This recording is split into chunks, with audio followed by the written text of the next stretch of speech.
What is going on, people? We are back with another video, if this video makes it on YouTube.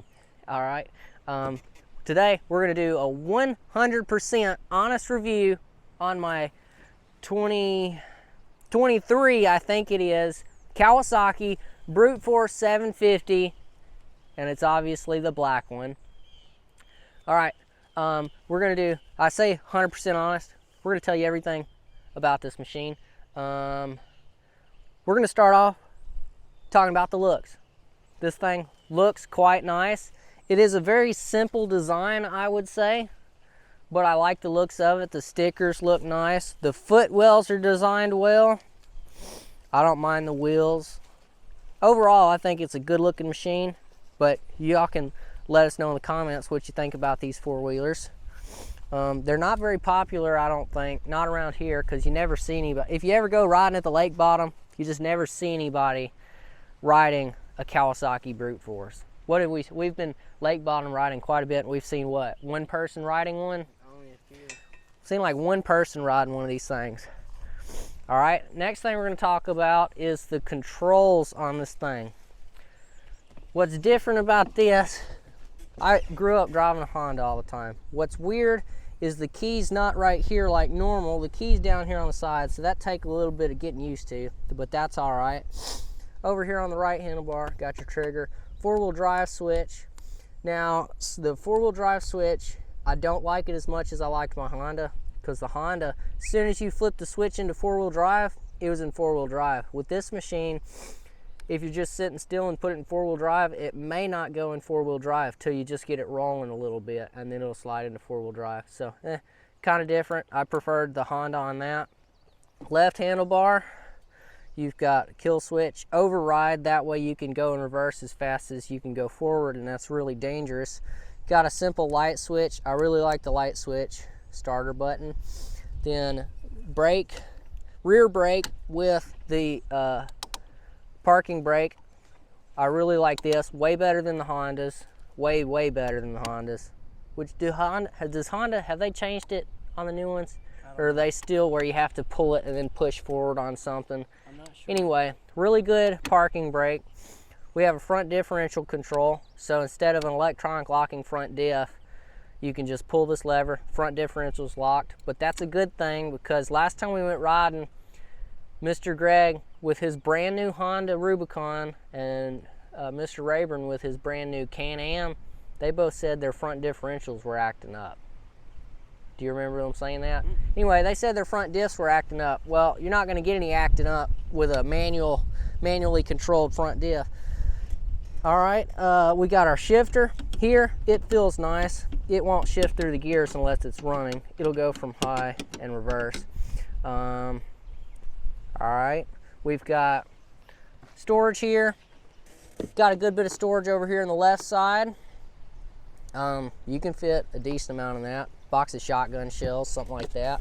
Front storage is this little pop-up thing. You can fit a decent amount in there as well. I usually keep a little tow strap up there. All right, we're gonna talk about the comfort of this machine. Compared to my 2008 Honda, it is way more comfortable. Just sitting on it. The handlebars are a little bit higher, I think, so it's just a comfortable riding position. The seat's nice and cushy, very cushy actually.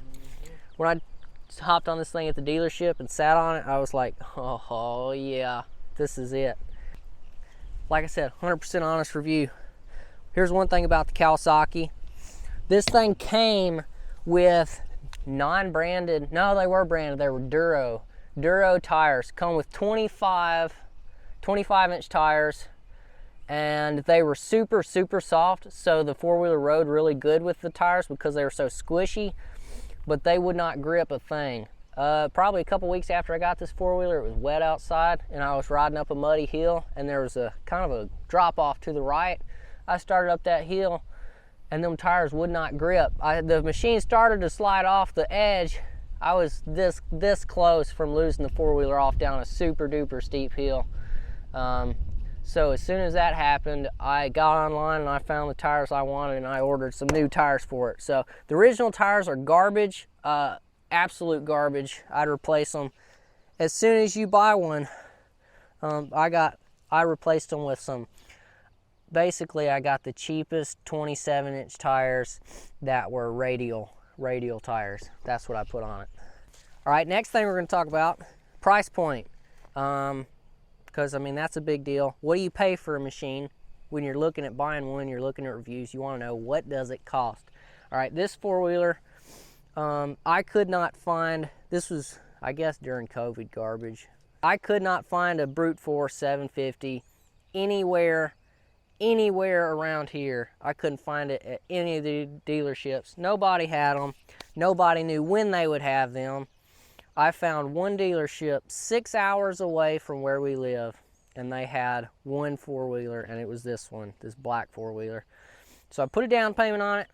Me and Abby drove 6 hours away to get it, and I walked out the door and I spent just slightly under $12,000 to buy this four-wheeler. So that's what one of these things cost. They're probably even more expensive now, thanks to Joe Biden and Bidenomics. So there you go. All right, this thing has electric power steering, and it feels nice. My Honda had power steering, and after having power steering on my Honda, I'll never buy a four-wheeler without it. So this thing's got power steering. Can't say much about it. It has power steering. It's not hard to turn. That's all we need to know about that. They call this speed-sensitive power steering, is what Kawasaki calls it. Speed-sensitive power steering. And it works fine. It feels good all the time. All right, suspension. We're gonna talk about the suspension. This thing just has regular coilover shocks, and they're all preload adjustable all around. The shock, the gas part is not adjustable, but the spring preload is adjustable all the way around. This four-wheeler rides good. It rides good. It doesn't ride great. It compared to my 2008 Foreman with the straight axle, that thing would kill you. Whenever I went riding, I'd usually have a headache by the time we was done because it jarred me around so much. This thing rides quite smooth. I'd say it rides a little bit better than Lane's Rincon, but Lane's Rincon, it rides smooth too. It does not ride nearly as good as a Polaris. A Polaris is the smoothest riding four-wheeler I've ever set my tail on.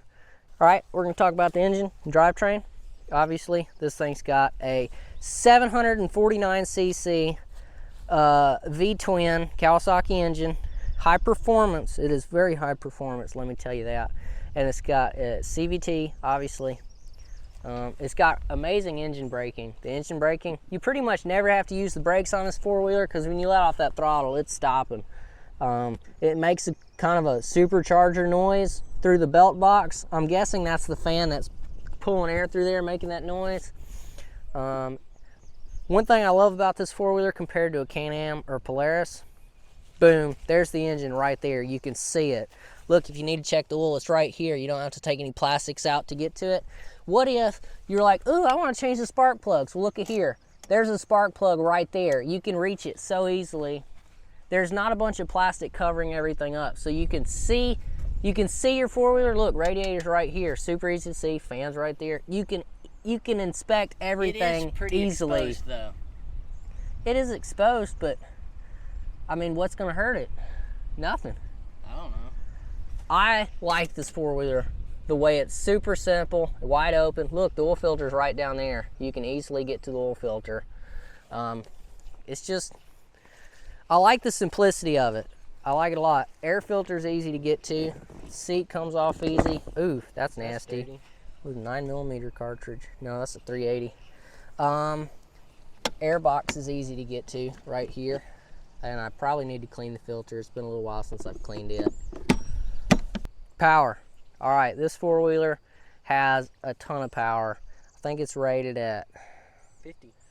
I think it's 49 horsepower is what this thing's rated at, so I just call it 50. It feels like a monstrous amount. All right, this four-wheeler comes with 25-inch tires. When it still had the stock tires, I raced a 2019 Polaris Sportsman 1000 with 28-inch tires.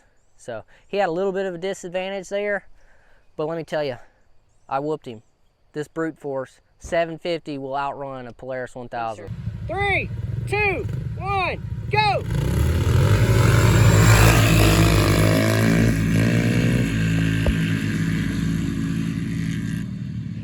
this thing beat it. It's kind of hard to tell in the video, but this thing beat it, all right? Which was pretty insane. Then I put 27-inch tires on it. 27-inch tires would be heavier, harder to pull, so you'd think that's gonna slow it down. This machine feels just as fast, if not faster, with these bigger tires on it, which is kind of weird. Doesn't make any sense.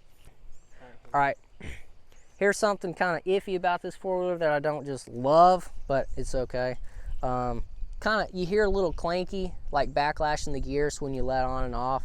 It's just a noise that I didn't get through my Honda, so it takes getting used to. If you go from gear shifting to a transmission, if you go from a transmission on the Honda to a CVT, it takes a while to get used to hearing that engine revved up all the time, but after you get used to it, it's fine.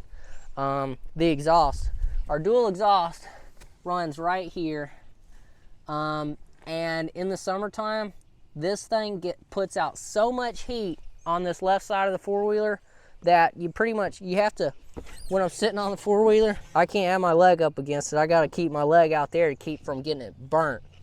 All right, but somebody else on a YouTube video, he put an Empire exhaust on this four-wheeler. I asked him, I commented on the video and asked if that helped with the heat problem. He said an aftermarket exhaust does keep that heat from being so bad on this left side. All right, this four-wheeler, I don't love everything about it, but I love most of it. And overall, I love this four-wheeler. I would never, ever go back to a Honda unless Honda come out with a 1000 with like the Pioneer power plant in it or something. Then I would want a Honda. But with what Honda has to offer right now compared to the brute force, I would never, ever, ever, ever buy another Honda. And brute force, or Kawasaki, they just redid the brute force. They put a headlight pod on it, new screen, changed the looks. It's even cooler now than it used to be.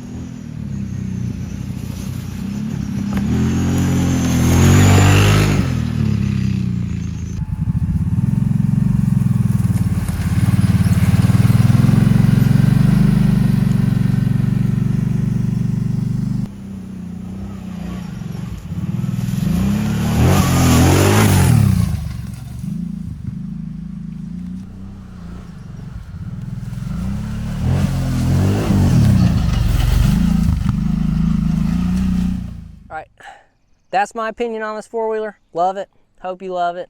If this video helped, don't forget to leave a like and subscribe. Comment down below if you got a question, and we will see you on the next one.